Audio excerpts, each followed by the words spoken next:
มันจะกลางเมืองเลย เอาเจริญพรสุขีเจริญพรสวัสดีสบายดีทุกท่านทุกคนฮัลโหลสบายดีไม่ผมยาวเถอะวะ สบายดี ตอนนี้เราอยู่หน้าวัดแสน หน้าวัดแสนใจกลาง เนาะ แม่น ยังยับเข้ามาเข้ากล้องน้องพี่เนี่ยเข้ามาหากล้อง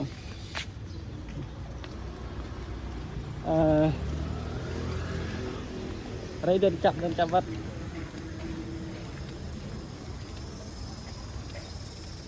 ไม่คือบ่ยัง เอ้ยหลวงพี่นี่บ่ได้เรื่อง โมเดลซิเบ้า บ่ นะ ผ่านตอนนี้เขาอยู่หน้าวัด ต แส อน น นี้เราอยู่หน้าวัดแสน ไป กำลังจะย่างไป ไป ซันเพนหาที่ซันเพนเพราะว่าสิกลับไปซันยวัดกุบทันหมดเวลาฮอดโมงซันเพนแล้วก็เลย ก็ ไปกับหลวงพี่ใหม่ อย่าไปเว้าเรื่องนั่นอย่าเว้าเรื่องเขาอยู่นี่มั้ย เขาสิฮู้ได้ว่าเขาไปซั่นเพลงเอ้ยบ่เป็นบ่ผ่าน ที่ว่าได้ตัว เว้าเรื่องปัจจุบันนี่นะบ่ต้องเว้าเรื่องอนาคตนี่ ปัจจุบันนี้ก็ ตอนนี้เฮาอยู่ใจกลางของจังหวัดหรือว่าเมืองอำเภอเมืองหลวงพระบางเบิ่งบรรยากาศเด้อกะบ่ฮ้อนปานใดเนาะแต่มันอ้าวแดดมันอากาศอ้าว เอา เลย แล้วก็มีฝุ่นลายบ่เห็นแดดแต่ว่ามีเห็นมีแต่ฝุ่น เว้าต่อเลยบรรยาย narration ตอนนี้ก็ย่างไก่วัดแส การ น บ ไป รร แล้ว ยาย กำลังจะย่างไป เนาะทุกคนอย่าละตาเลยตาลาย โอ้ยตะกี้มาเพชรกล้ามาเห็นสิเนาะเพชร บุกกา เห็นไหมวะต้องอยู่กับคนกล้าในจิตกล้าตอนนี้เขาอยู่สามแยกยังไงสามแยกยังรู้ป่ะ หมูคือ สา กัน มแยกใจกลางของอย่างนี้ เนี่ยสามอย่าง โอ้ยบ่รู้ป่ะ อยู่ข้างฐานอาหารลุงกันเลย อันนี้แต่ก่อนเขาได้บินทบาททางนี้เลย ไปทาง บินแม่นบินทบาทต้องห้ามเลยเคยต้องห้ามอย่างหวานเดิม นี่ ซ้ำนากาป่ะ ลาโรรี่หมูเลย บอกไง โมเมนต์ ซ้ำนากาครับแต่ก่อนเขาได้มาเปลี่ยนเงินอยู่นี่เข้าได้บ่วะ มันเป็นอะไร โบ้ย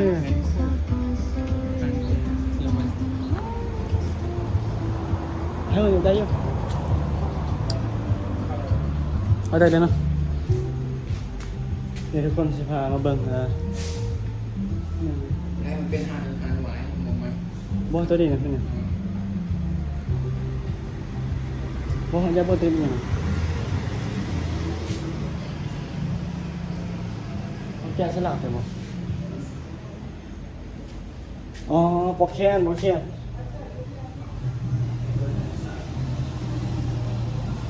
อันเขาใส่มือบ่นี่ทำไมไม่นี่มานี่นี่เป็นคนตัวกระทัดอย่างกันอ๋อใส่มือสไตล์ฝรั่งเขาหมักแบบบอกราคาเป็นมาเท่าไหร่สบายดี Made in Rome, Made in Rome, by Oh. Mr. Pet. We live near the โอ้ airport. ไม่อินโดเขาบ้าง Yeah, yeah. Wood from The wood. The leftover from the carpentry. Are you creative No, it's my friend. อ๋อ Me only selling. อ๋อจะพัน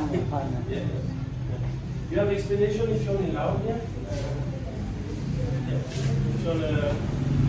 I make video for Yeah. up on Facebook YouTube okay, sure. So we have the full explanation here in Lao, Lao language. Are you from Laos or? That's good exactly it's my hometown Okay, good. So full explanation how they make the process, how they create the jewelry. this is นี่คือตอนนี้เขาอยู่อะไรเนาะตัวนี้ก็คือปอกแขนเนาะปอกแขนเอาไว้ปอกแขนมือเนาะเป็นสร้างด้วยมือประมาณนี้สร้างด้วยมือเพราะว่าสร้างด้วยมือด้วยคนลาวเนาะขนาดเนาะ แมน ด้วยคนลาว เลยไหม เป็นด้วยไม้ด้วย ที่เลยไหมนี่นะก็มาอัด มันจะมีหลายอย่างเอานี่อันนี้ก็มีฮอตใส่ตุ้มหูเนาะตุ้มหูอันที่อย่างไปเลยอันใส่หูน่ะตุ้มหูเนาะ ต้องหูแหละ ตั้งหูตุ้มหู สไตล์ แล้วก็มีปลอกแขน ราคาก็ประมาณนี้นะ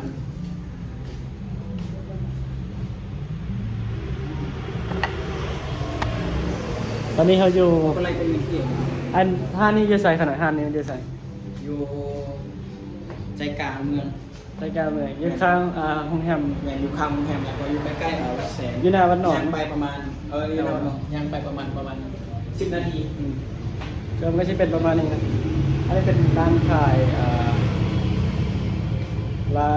อันไซส์แขนเนาะไซส์แขนป่ะ แมนจะมีปลอกแขนมีรองเท้ามี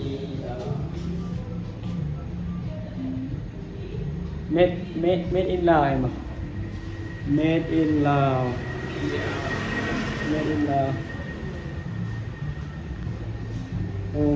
นี่ประมาณนี้เห็นป่ะใส่เขียนวะเนี่ยจะประมาณนี้นะสบายดีราคาเท่าไหร่วะเนี่ยราคาตามนี้เลย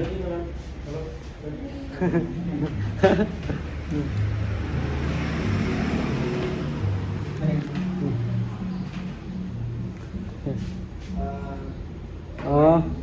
ไม่ นี่ตางหูเนาะตางหูตัวเองด้วยฮะ อันนี้เป็น อันนี้ก็จะเป็น ปลอกแขน ปอกแขนเนาะราคาเท่าไหร่วะเนี่ย 1 ล้านบ่100,000 ไม่1 ล้าน 160,000กีบตัวนี้นะ100,000 100,000 ตัวตามที่เขาให้มา ตัวนี้ ได้อันหนึ่งก็ 160,000ปอกแขนเฮ็ดโดยไม้เนาะเฮ็ดน่าจะแม่นไม่ฮัดในลายชนิดอ่ะ ไม่อยู่ไม่ค่ะอันนี้น่าจะแม่นไม่น่าจะแม่นไม้สักป่ะเบาๆนี่อันนี้ไม้ไผ่อันนี้นะไม้ไผ่ส่วนอันนี้ก็จะเป็นอันนี้ก็ไม้น่าจะเป็นไม้สัก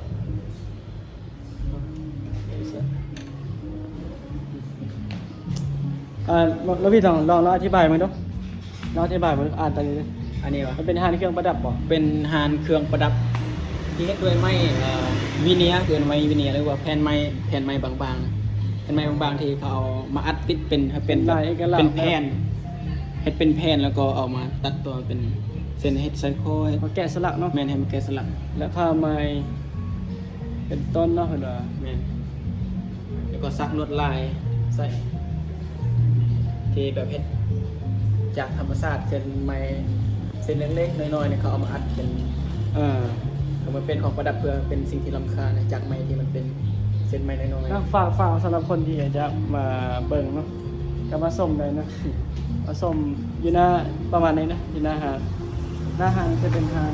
น้ำปั่นบ่เด้อหาดน้ำปั่นหน้าวัด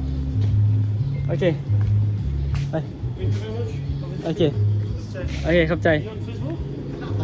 You on Facebook? Facebook yeah Huh? Yeah? yes Facebook อันนี้เจ้าของห้างเนาะ Attends, je rappelle. Allô, ça va dire? โอเคเอาจะข